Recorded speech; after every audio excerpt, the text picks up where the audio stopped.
हरियाणा के जो लड़के लड़कियां हैं कितनी मेहनत से ओलंपिक में मेडल जीत के लेके आते हैं। लेकिन जैसे ही मैंने कल न्यूज़ देखी कि हमारी बहनें साक्षी और विनेश फोगाट अपने मेडल गंगा नदी में बहाने जा रही हैं, तो मेरे को एकदम मोहम्मद अली साहब की याद आ गई। मोहम्मद अली साहब जो एक मशहूर मुक्केबाज रहे हैं, जिनको कैसिस क्ले के नाम से जाना जाता है। जब उनके ऊपर जब यूएस में गोरे काले की नीति चल रही थी और उनको एक रेस्टोरेंट में दाखिल नहीं होने दिया जा रहा था कि उन्हें बताया कि मैं ओलंपिक गोल्ड मेडलिस्ट हूं, तो उन्होंने उसको बाहर फेंक के मारो, बोला कि तेरे जैसे ओलंपिक मेडलिस्ट बहुत आते हैं।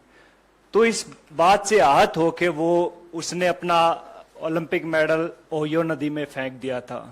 उसके बाद जो क्रांति आई थी पूरे यूएस में, और आप देख सकते हैं कि यूएस दुनिया का सबसे नंबर 1 मुल्क है, तो ऐसे लोगों की वजह से वहां के लोगों ने उन लोगों का साथ दिया कि भैया नहीं, रंग भेद नहीं है, हमें नहीं अलाउड है। लेकिन हमारे यहाँ उल्टा होता है। हमारे यहाँ जब हमारी बहनें ओलंपिक मेडल नदी में फेंकने जाती हैं तो वहां सबसे पहले उनका मजहब पूछा जाता है, हिंदू हैं या मुस्लिम हैं। चलो हिंदू हैं। फिर उनको कास्ट में बांट दिया जाता है, अच्छा तुम जाट हो, अच्छा ये वो है, ये वो है, ये वो है। तो बहुत सारी चीजें। फिर उसके बाद जो उनकी आईटी सेल एक्टिवेट हो जाती है, फिर बहुत सारे लोग आते हैं कि गंगा मैंने ट्विटर पे देखा है, बिकॉज आईटी सेल की जो टीमें होती हैं कि हम आपको यहाँ प्रभावित नहीं करने देंगे, इससे हमारी गंगा नदी दूषित हो जाती है। तो ये देखकर बहुत दुख होता। बहुत सारे लोगों को नहीं मालूम होता कि ओलंपिक होता क्या है। आप लोगों को भी नहीं मालूम होगा, बहुत सारे नेता लोग हैं उनको भी नहीं मालूम होगा ओलंपिक होता क्या है।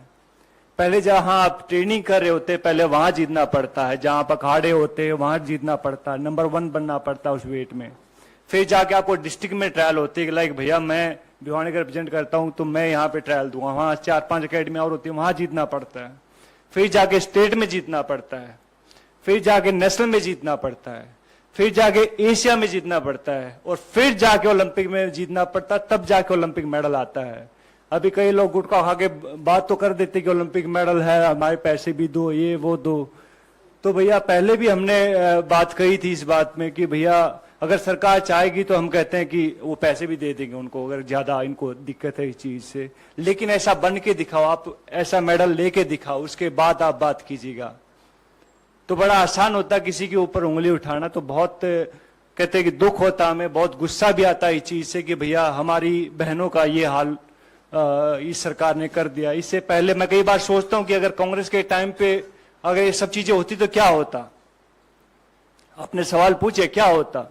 सबसे पहले आई थिंक उसको मिनिस्टर को हटाया जाता, जो भी उसका सदस्य है, जो जहां तक मुझे मेरी सोच है। बिकॉज मैंने राजनीति को जब तक समझ आई है तब तक मैंने बहुत देखा, कांग्रेस को बहुत करीब से देखा है, और अभी मैं बीजेपी को देख रहा हूं तकरीबन 8-9 साल से। तो लेकिन बहुत चेंज है इन दोनों की पॉलिटिक्स में। तो सबसे पहले आई थिंक कांग्रेस उसको निकालते, उसके बाद कहते कि सबसे पहले प्रधानमंत्री या स्पोर्ट्स मिनिस्टर उनसे बात करते, अपनी बहनों से बुलाते कि भैया हाँ दिक्कत क्या हुई, क्या परेशानी है। बहुत सारे लोग कभी कुछ बोलते रहते हैं, लेकिन हम उनके साथ थे, आगे भी हैं और आगे भी रहेंगे। तो मैं चाहूंगा कि विनेश और साक्षी को कहते कि आप लोग सब उनका साथ दें। मीडिया बहुत जरूरी है। आप लोग कहते कि संविधान का चौथा स्तंभ है, तो आप चाहूंगा कि उनको जो सही को सही दिखाएं, गलत को गलत दिखाएं, और मैं हमेशा उनके साथ हूं भैया, एक हरियाणवी होने के नाते, एक ओलंपिक मेडलिस्ट होने के नाते। और ये सब चीजें बिकॉज हरियाणा का हमने देखी है। हरियाणा में जब हुड्डा साहब की गवर्नमेंट आई थी तब ये शुरू हुआ था सब चीजें। उससे पहले कितने ओलंपिक मेडल आए थे भाई साहब, आपसे आने से पहले कितने ओलंपिक मेडल आए थे? बहुत कम आए थे। लेकिन जैसे वहां पे कांग्रेस की सरकार आई, हुड्डा साहब की सरकार आई, तब वहां पे कैश प्राइज मिलने शुरू हुए थे, 31,000, 51,000, 1 लाख रुपए। और हमारे लिए बहुत अहम होता था वो 31,000, 21,000 और 15,000 की राशि बहुत अहम होती थी। तो रेवोल्यूशन होता है, चेंज होने में बहुत टाइम लगता है, और चेंज किया है, कांग्रेस ने किया भैया, हुड्डा साहब ने किया है। और अब सब लोग कहते हैं कि हरियाणा से बिलोंग करता हूं तो मुंह बांट देखने लग रहे हैं वहां के, भैया हाँ कहाँ गई हो सरकार, कहाँ गई हो सरकार। तो भैया टाइम आता, हर एक चीज का टाइम होता है। तो कहते हैं कि बड़े बड़े लोग इस दुनिया में नहीं रहे तो ये भी नहीं रहेंगे एक दिन, जस्ट वेट एंड वॉच।